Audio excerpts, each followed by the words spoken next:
Okay, ladies, let's see if I can show you how I add recipes. So you go to the recipe page or tab, and then you can click on create new recipe, and then this is the box where you will copy and paste your recipe in, or you can just type it in if you're trying to do it from a recipe card. So I've just got a random recipe here. Let's see. I'm going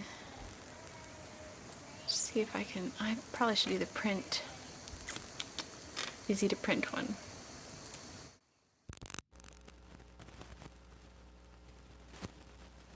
Okay, so I copy and paste the recipe from the website over to the PantryAid recipe box here. And you want to make sure that you have the directions and ingredients lists marked. And then you can take out any extra text that you don't care to have. You can see that. And then I usually copy the URL for the recipe, if it's an online recipe, just to make sure that if I want to find the recipe again or give credit to whatever website I got the recipe off of, that I can do so. So I usually put that at the bottom of the directions there.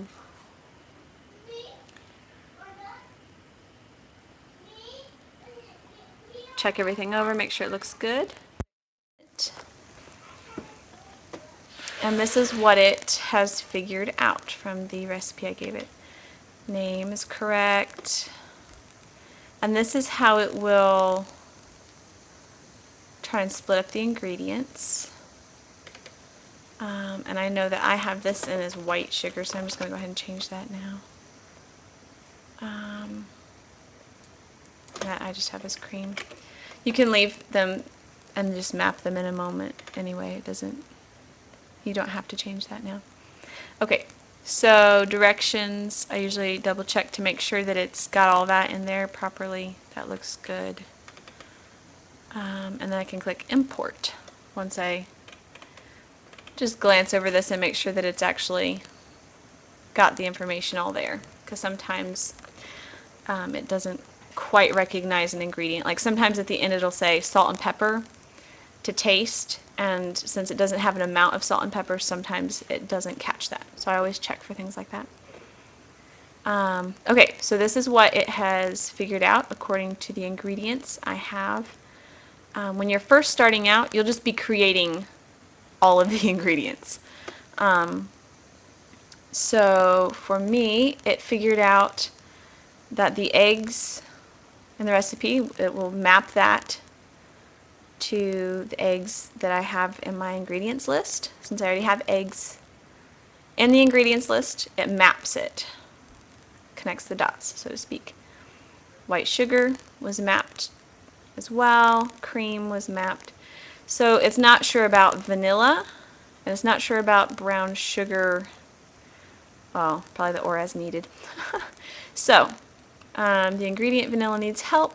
I will map that. You can either create it if you know it's a new ingredient. You can drop it if you want to leave it out, or if it did something funny like picked up something that's not actually an ingredient. Or if you want to map it, then that means you're going to look in your ingredients list to find what you want to map it to. So an easy way to do that is when you get to the ingredients list, you can click Control F to find. And so I'm going to try to find vanilla. Vanilla bean, vanilla extract, okay. And then it's going to make sure that the measurements are the same, which can be hilarious sometimes. So teaspoons of vanilla extract, bigger, smaller, or the same as teaspoon of vanilla. Same. Okay. Brown sugar, I'll map that as well. And I don't need to click the find because it's right here. is a cups of brown sugar, bigger, smaller, the same as teaspoon. Well, that's bigger. How many teaspoons are in a cup? And this is where I have to do math. I believe that's 32.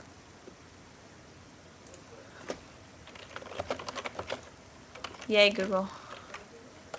Teaspoons in a cup. 48. Okay. Don't have to usually do that conversion, so I don't remember it. Okay, so after I've got those all mapped, then I just double check everything looks good, and I click Finish Import. And this will take a second for it to load. When you make a big change to the program, it currently takes a little bit for it to load. Alright, so now I have this recipe.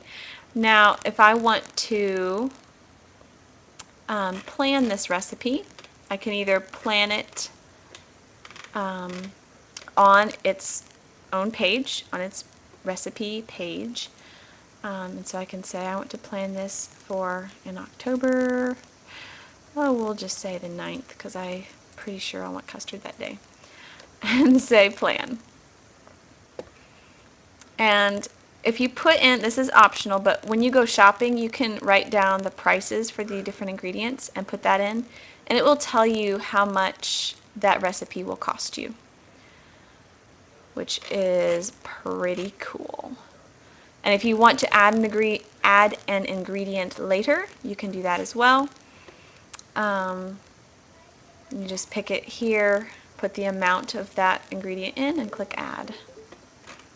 Okay, so now that I have that, have a recipe in here, let me go over to my recipes list. If you want to plan multiple recipes all at the same time, there's these handy little check boxes. And so you can check however many you want to plan.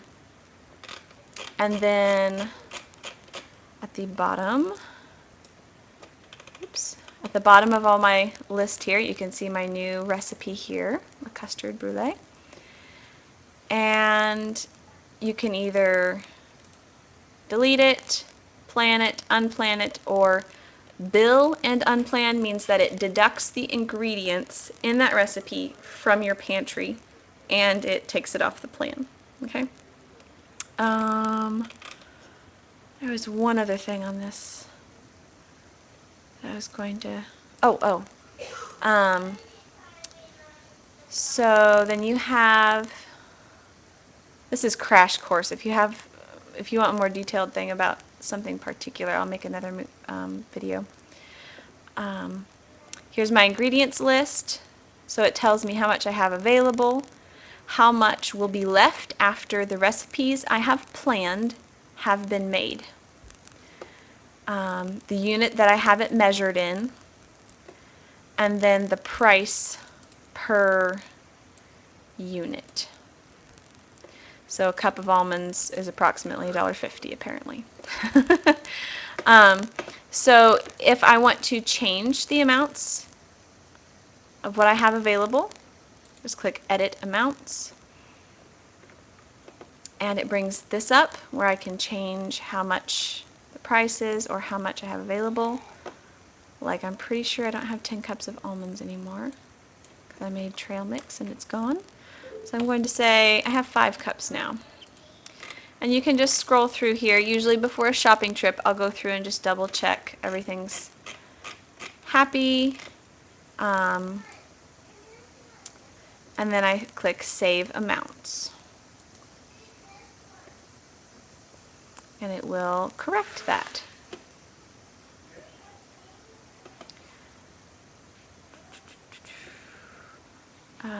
Next I'll show you the calendar.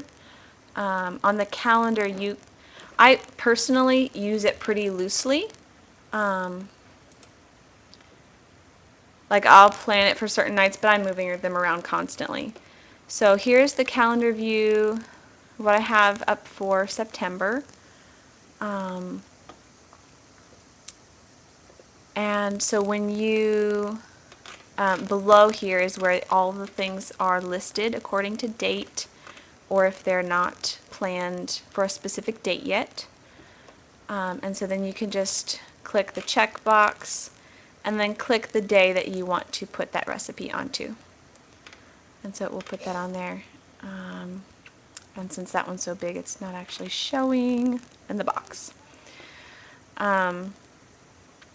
So there's that, and you can plan for as little or as much as you want. Currently, since I'm expecting a baby in about 3 weeks or 4 weeks, I've got a ton planned because I've been a little obsessive apparently.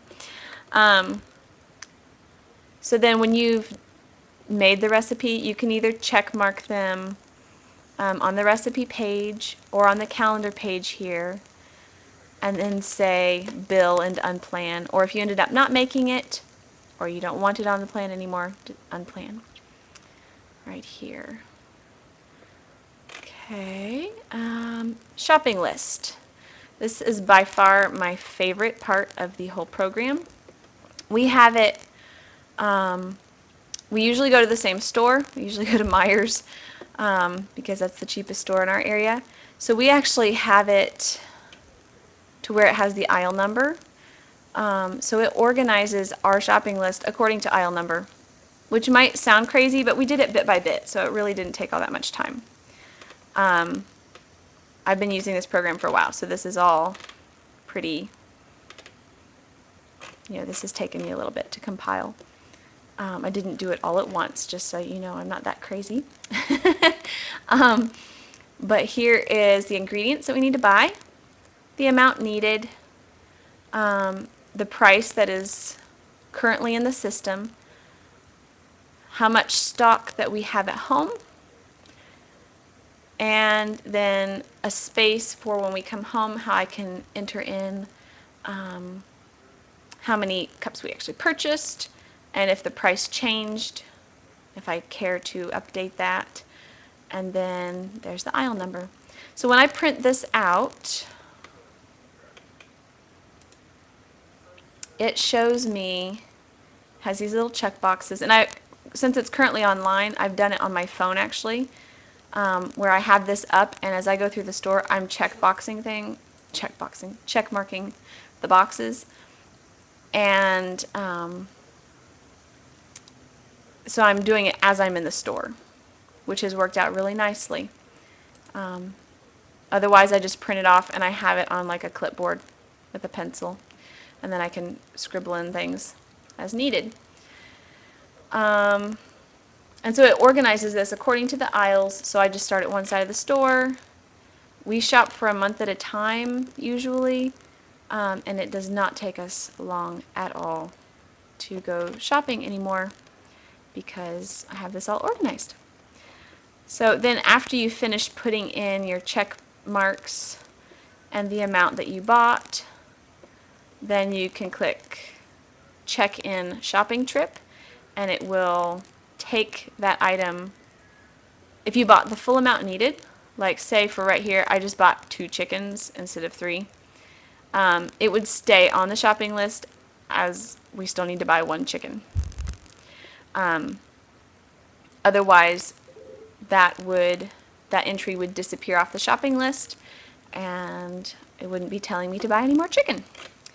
So that is that. I think that is pretty much a crash course. If you think of any other questions, feel free to ask. Oh, here's another little tidbit.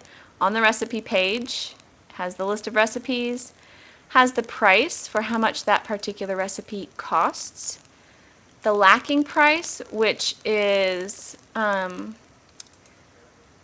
for the ingredients that you are missing in that recipe, how much those cost, and then the times that you have that recipe planned currently, and then if you are lacking in ingredients, it will tell you can't plan because, well, oh, okay. Can't plan is if the ingredients are being used for another recipe and you don't have enough. If you're going to make the other recipes that you have planned, you're not going to have enough to make the enchiladas because of this, this, this, and this. Missing means you don't have that ingredient at all. And then, yeah. I think it says spiffy if you're good, which I'm really surprised I don't see any that say that. I really went crazy with the freezer meals. Anyway, all right, I hope that is helpful. And again, let me know if you need any more stuff, any more info. Hey Josh, what do I do to make it stop? Control C? Okay.